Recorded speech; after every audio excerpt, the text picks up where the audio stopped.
Lesson number 7 निकालो book, Hindi book. Lesson number 7 विषय है अनोखा रहस्य।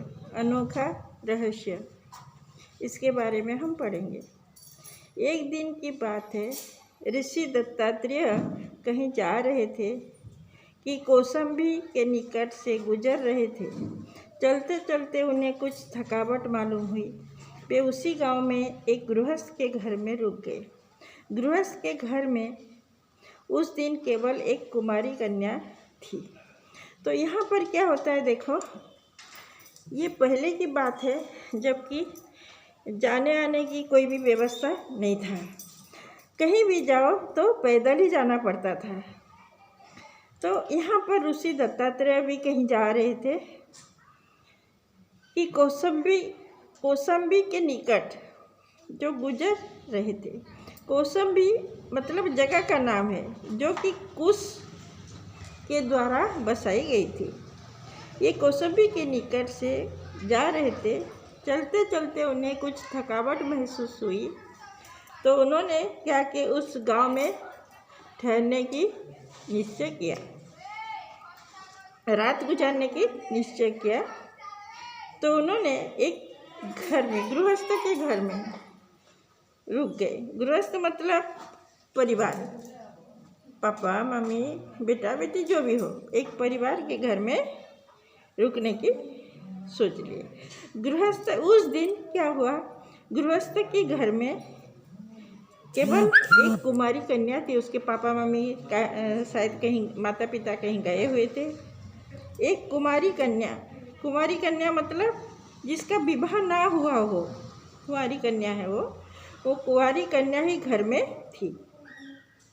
शाम होने वाली थी, तभी गृहस्थ के घर में पास के गांव से कुछ अतिथि आ गए। माता पिता के घर पर नहीं होने के कारण वह कुमारी कन्या ने ही अतिथियों का स्वागत किया। तो अतिथि सत्कार करना उस समय महापुण्य की काम होता था। तो उस दिन उसके पिता माता ना होने के कारण ये जो लड़की अकेली थी, वो भी इस अतिथियों का सत्कार करने के लिए सोची कि कहीं नाखुश होकर ना जाए। तो पिता माता ना होने के कारण उसका कर्तव्य था अतिथि का सत्कार करना। तो कुमारी कन्या ने अतिथियों के आसन और जल दिया। फिर भोजन बनाने के लिए वह रसोई घर में गई। खाना तो खाएंगे जरूर, शाम हो चुकी थी। तो बैठने के लिए उन्होंने आसन दिया, पीने के लिए पानी दिया। फिर भोजन के लिए कुछ खाना बनाने के लिए रसोई घर में गई। रसोई घर मतलब जहाँ खाना बनता है। तो रसोई में चावल नहीं थी। तो ये देखा कि अतिथियों को भोजन कराने के लिए तो ये रसोई घर में आ गई, पर देखा कहीं चावल भी नहीं है घर में उस दिन। अतः एक एकांत में जाकर धान कूटने लगी। तो धान था लेकिन चावल नहीं था, इसीलिए उसने एकांत में जाकर, मतलब अतिथियों को पता ना चले, इसी जगह पर जाकर घर में वो धान कूटने लगी। धान कूटने से चावल निकलेगा, उस चावल से वो भोजन बनाएगी। धान कूटते समय उसके दोनों हाथ की शंख की चूड़ियाँ खनखनाने लगी। ये चूड़ियाँ जो पहनी थी, शंख की पहनी थी, इसीलिए जब धान कूटने लगी थी तो उसमें उसकी चूड़ियाँ खनखनाने लगा था। मतलब टकरा रहे थे, एक दूसरे के साथ ऐसे टकरा रहे थे, तो उसमें आवाज़ आ रही थी। अतः वे दोनों हाथ शंख की चूड़ियाँ खनखनाने लगी थी। उसने सोचा कि चूड़ियाँ के खनखनाने से अतिथि जान जाएंगे कि उनके घर में आज चावल नहीं है। घर की इज्जत को छिपाने के लिए कुमारी कन्या ने अपने हाथ से केवल 2-2 चूड़ियाँ रहने दी, बाकी चूड़ियाँ एक एक करके सब उतार डाली। तो ये चूड़ियों की खनखनाने की आवाज़ सुनकर, मतलब टकराने की आवाज़ सुनकर शायद ये अतिथियों को पता चल जाएगा कि ये उनके घर में चावल नहीं है आज, वो धान कूट रही है, धान कूटने के बाद भोजन बनाएगी। तो इसीलिए घर की इज्जत चली जाएगी। क्योंकि ये घर कैसा है भाई, इनके घर में खाने के लिए चावल भी नहीं है, ऐसे सोचेंगे। ये लड़की सोचा, इसकी सोचने की बात है, रूसी की सोचने की बात अलग है। ये कुछ नहीं सोचते शायद, लेकिन इस कुमारी कन्या ने सोचा कि मेरे चिड़ियों की खनखनाने की आवाज़ सुनकर वो पता कर लेंगे कि हमारे घर में आज चावल नहीं है। तो इसीलिए क्या की, तो एक एक करके सारी चिड़ियाँ खोल दी और एक एक चिड़िया रहने दी। हाथ तो खाली नहीं कर सकती थी, इसीलिए एक एक चिड़िया रहने से किसके साथ टकराएगी वो, नहीं, आवाज़ भी नहीं आएगा। इसीलिए सारी चिड़िया वो उतार दी। तब उस कुमारी ने अपनी कलाइयों से एक एक चूड़ी और निकाल दी। एक ही चूड़ी होने के कारण खनखनाहट का स्वर बंद हो गया। हाथ में एक चूड़ी रहने से किसके साथ वो टक्कर लगेगा चूड़ी का, आवाज़ भी नहीं होगा। इसीलिए उसने सारी चूड़ी निकाल दी और एक एक चूड़ियाँ रखी हाथ में। ऋषि दत्तात्रेय दूर एक चबूतरे पर बैठे कन्या की क्रियाकलाप को देख रहे थे, लेकिन यहाँ पर ऋषि दत्तात्रेय ने जहाँ आसन दिया गया था वहाँ चुपचाप बैठकर ये लड़की क्या कर रही है, कन्या क्या कर रही है, सब देख रहे थे। ऋषि के पास भोजन लेकर जब कुमारी ने ऋषि के पास भोजन लेकर आई तो उन्होंने पूछा, बेटी तुमने चूड़ियाँ क्यों उतार दी? तो उसने धान से चावल निकाला, फिर चावल निकालने के बाद भोजन बनाई।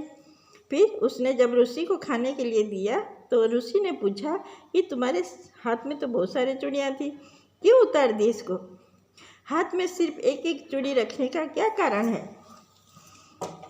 कुमारी कन्या ने कहा, भगवान इसका कारण है इसके कारण मैं आपको बाद में बताऊंगी। दूसरे दिन जब वह कन्या कुएं से पानी भरने आई तो ऋषि ने फिर पूछा, अब मुझे बताओ कि चूड़ी खोलने की कारण क्या है, रहस्य क्या था? तो कन्या ने कहा, भगवान बहुत के साथ रहने से झगड़ा अवश्य होता है। अगर दो आदमी साथ रहे तो बातचीत जरूर होती है, बातचीत में कभी कभी मनमुटाव भी हो जाता है। तो यहाँ पर क्या कहती है, जब दूसरे दिन बताने की बात कही तो दूसरे दिन ऋषि ने फिर से पूछा उसे कि कारण बताओ मुझे, तुम तो बोली काल बताऊंगी बोल के, आज बताओ क्या हुआ? तो कन्या ने बोला कि भगवान एक साथ एक घर में अगर ज़्यादा लोग रहेंगे तो थोड़ी बात पर, छोटी से छोटी बात पर झगड़ा मोल लेते हैं, एक दूसरे के साथ बातचीत भी बंद कर देते हैं, एक दूसरों के साथ मनमुटाव हो जाता है। और मेरी चूड़ियाँ की खनखनाहट से अतिथिगण जान जाते कि हमारे घर में आज भोजन के लिए चावल तक नहीं है। इसी तरह ये उदाहरण की तरह मेरे हाथ में जो बहुत सारे चूड़ियाँ थी, ये सब धान कुटते समय आवाज़ कर रही थी, खनखनाने की आवाज़ कर रही थी। तो इसीलिए इस आवाज़ को सुनकर अतिथि मतलब आप लोग पता कर लेते कि हमारे घर में कुछ तो कारण है, शायद चावल नहीं है इसीलिए मैं धान कूट रही हूँ। तो इसको छिपाने के लिए, घर की इज्जत बचाने के लिए, आपको क्यों पता हो कि हमारे घर में चावल नहीं है, ये घर की इज्जत है, भोजन नहीं है तो घर की इज्जत, भोजन घर की इज्जत होती है। तो इसीलिए आपको पता ना चले, इसीलिए मैं चूड़ियाँ उतार दी। अपने घर की इज्जत बचाने के लिए मैंने चूड़ियाँ उतार दी थी। हाथों में केवल एक एक चूड़ियाँ रहने से खनखनाहट की स्वर बंद हो गया है। तो एक एक चूड़ियाँ, ज़्यादा चूड़ियाँ रहती थी तो आवाज़ होती थी, लेकिन एक एक चूड़ियाँ रहने से आवाज़ बंद हो गई। मैं निर्भयतापूर्वक अपना काम करती रही, एक एक हाथ में एक एक चूड़ियाँ रखकर मैं अपना काम कर ली कि आपको पता नहीं चला। तो उसी कन्या की बुद्धिमानी भरी बातें सुनकर मन ही मन प्रशंसा करने लगी। तो ये बुद्धिमानी, दिमाग में जो बुद्धि है, इस बात को सुनकर ऋषि ने बहुत खुश हो गए और मन ही मन उसको प्रशंसा की कि मतलब किसका इसके मन में कितने विचार है कि इज्जत को बचाना, घर की इज्जत को बचाना चाहती है। तो इसीलिए उन्होंने उसको बहुत प्रशंसा की थी। हो गया। अब देखो शब्दार्थ लिखोगे। कौशाम्बी कुश द्वारा बना बसाई हुई ये नगर, प्राचीन नगर जहाँ कुछ समय के लिए महात्मा बुद्ध भी रहे थे। कुमारी कन्या मतलब जिस लड़की का विवाह ना हुआ हो। खनखनाना मतलब आवाज़ होना। निर्भयता पूर्वक मतलब बिना किसी डर से। प्रशंसा मतलब तारीफ करना। तो यहाँ पर हो गया शब्दार्थ लिखोगे बुक से देखकर। अब क्वेश्चन आंसर भी मैं बता रही हूँ।